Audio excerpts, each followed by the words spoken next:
Hello, everyone, and welcome to Almost Fluent. I'm Kayla. And I'm Marcus. This is the podcast where we have natural, everyday conversations to help you improve your English listening skills and feel more confident in real situations.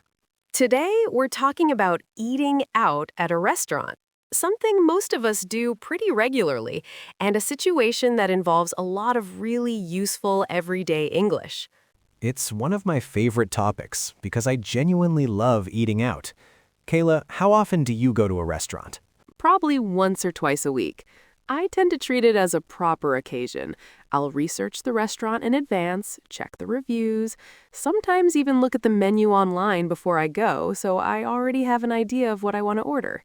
You look at the menu before you even get there? I know that sounds a bit much, but I like to be prepared. There's nothing worse than sitting at the table with everyone waiting for you while you're still trying to decide. What about you? Do you plan ahead or just show up somewhere? I am very much a just show up person. Half the time I'll be walking past somewhere, smell something good coming from the kitchen and think, that's dinner sorted. No research, no reviews, just instinct. And how does that usually work out? Honestly, pretty well most of the time. I think I have good instincts. Although there was one time I followed my nose into a place that looked great from the outside, sat down, ordered, and the food was absolutely terrible. Like genuinely one of the worst meals I've ever had. What did you do? Did you say something to the waiter? I tried to be polite about it. I said something like, I think there might be something not quite right with this dish. And the waiter just said, oh, that's how it's supposed to taste, and walked away. So I paid the bill and left and never went back. I would have really struggled with that. I find it quite difficult to complain in restaurants, even when something is genuinely wrong. I don't want to cause a scene or make the staff feel bad. You have to say something, though. If the food isn't right, it's completely fair to mention it. Most good restaurants genuinely appreciate the feedback. Do you usually make a reservation, or do you prefer to walk in? I almost always make a reservation, especially at the weekend. I hate the idea of turning up somewhere and being told there's no table for an hour.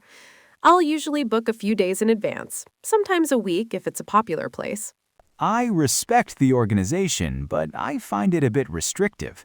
What if you don't feel like Italian on Thursday anymore? You've already committed.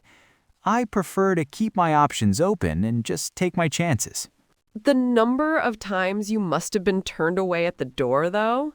It happens occasionally, yeah. But honestly, that's part of the adventure. You just find somewhere else.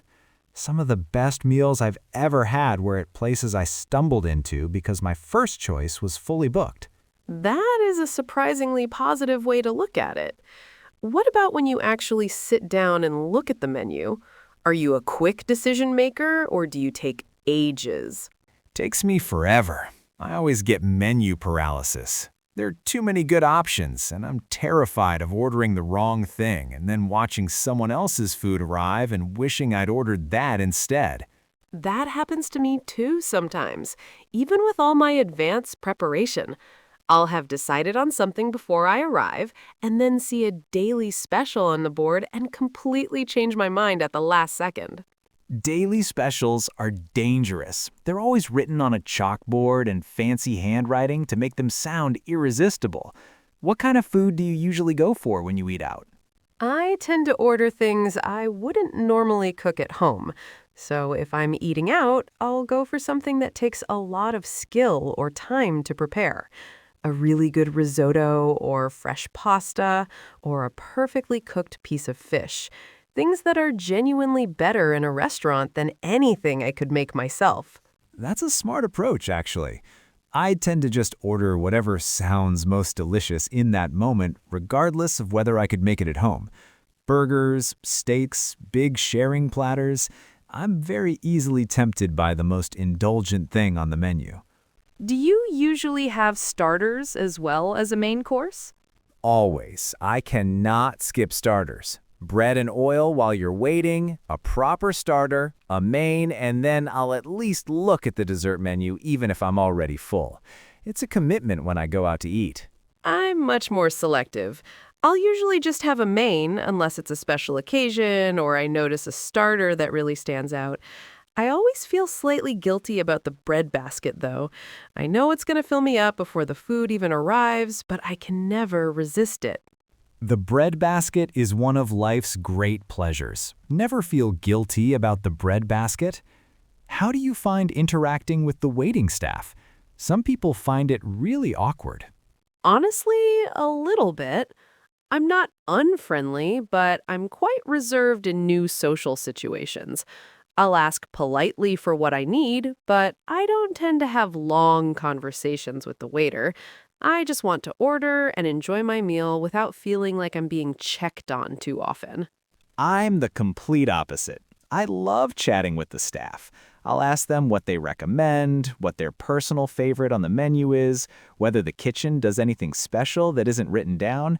You get so much better service that way. And sometimes they'll tell you about dishes that aren't even on the menu. Does that actually work? Every time. People like being asked their opinion. If a waiter tells me they personally love the lamb, I'm ordering the lamb. They know the kitchen. They know what's freshest that day. It's free insider information. I never thought about it that way. I always just ask about allergens if I need to and leave it at that. What about the bill at the end? Do you split it equally or does everyone pay for what they ordered? If it's a big group, I almost always suggest splitting equally. The maths gets too complicated otherwise, and someone always ends up in an awkward situation. If it's just two people, I'll usually offer to pay and sort it out another time. I prefer to pay for exactly what I had, especially if there's a big difference in what people ordered. If I've had a main and a glass of water and someone else has had 3 courses and 2 glasses of wine, splitting equally doesn't feel quite right to me. That's completely fair. It can just get complicated when you're in a group of 6 people trying to work out who had what. What about tipping? Do you always tip? Here in the U.S., tipping is really expected, usually 15 to 20%. It's very much part of the culture, and a lot of waiting staff rely on tips as a significant part of their income. I know in a lot of other countries it's more optional or even unusual, but here it's basically built into the cost of going out. Same. I always tip if the service deserves it, and I actually tip more generously when I've had a proper conversation with the staff. I feel like there's more of a human connection there. Is there a type of restaurant you'd never go to? I'm not a huge fan of places that are more about the experience than the food. You know, the ones with a really theatrical presentation where the food arrives on a piece of slate or comes out in a cloud of dry ice. I always feel like if you're spending that much energy on how it looks, you might be compensating for something. Ha! I've been to a few of those. They're fun once, but you're right. Sometimes the food is a bit of an afterthought. Give me a simple place with great ingredients cooked well over a trendy restaurant trying to be clever any day.